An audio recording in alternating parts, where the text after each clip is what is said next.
புதிய நாளுக்குள் என்னை நடத்தும், புதிய கிருபையால் என்னை நிரப்பும். புதிய நாளுக்குள் என்னை நடத்தும், புதிய கிருபையால் என்னை நிரப்பும். புது கிருபை தாரும் தேவா, புது பலனை தாரும் தேவா, புது கிருபை தாரும் தேவா, புது பலனை தாரும் தேவா. புதிய நாளுக்குள் என்னை நடத்தும், புதிய கிருபையால் என்னை நிரப்பும்.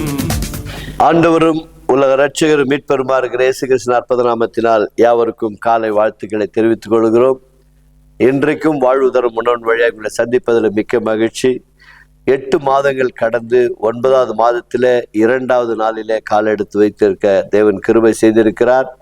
அதோடு மாத்திரமல்ல, எனக்கு அருமையானவர்களே, இந்த நிகழ்ச்சியை பார்க்கிற நீங்கள் யாவரும் 5 வசனங்கள் வாசித்து ஜெபிக்கிறபடியால் அநேகர் அதை மிகவும் எங்களுக்கு ஆசீர்வாதமாக இருக்கிறது. வேதத்தை வாசிப்பதற்கு சில நேரம் கிடைக்காமல் போகும்போது இந்த வேதத்தை வாசித்து இந்த ஜெபிக்கிற ஜெபத்தை கேட்டு நாங்கள் கடந்து போகும்போது கர்த்தர் எங்கள் வாழ்க்கையில் நன்மைகளை செய்திருக்கிறார் என்று அநேகர் சாட்சி சொல்லுகிறார்கள். அதனால் கர்த்தருக்கே மகிமை உண்டாவதாக.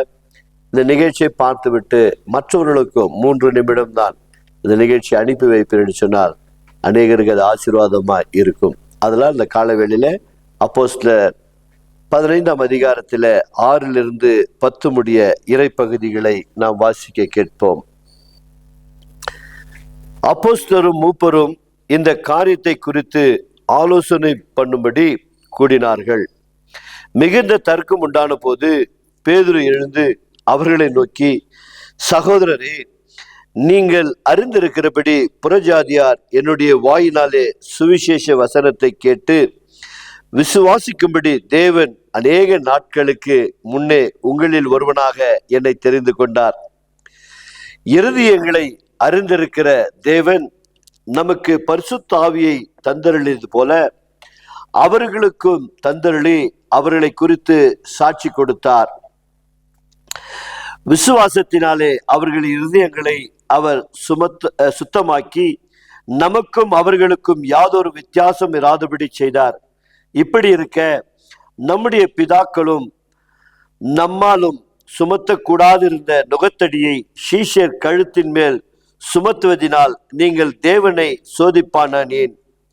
கர்த்தராகிய இயேசு கிறிஸ்துவின் கிருபையினாலே அவர்கள் ரட்சிக்கப்படுகிறது எப்படியோ அப்படியே நாமும் ரட்சிக்கப்படுவோம் என்று நம்பி இருக்கிறோமே என்றான்.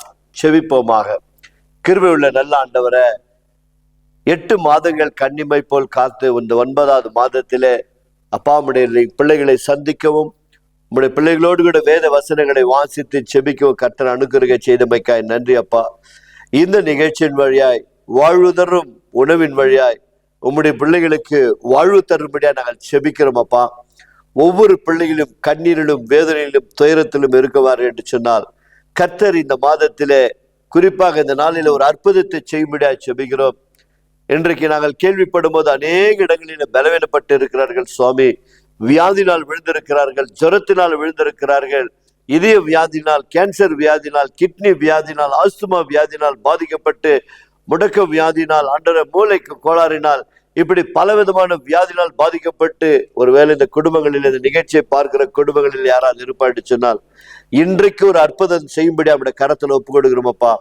கர்த்தர் ஆசீர்வதித்து சுகத்தை கட்டளை கொடுப்பீராக. இயேசுவின் நாமத்தினால் வேண்டிக் கொள்கிறோம் பிதாவே. ஆமென், ஆமென். God bless you. கர்த்தர் உங்களை ஆசீர்வதிப்பாராக.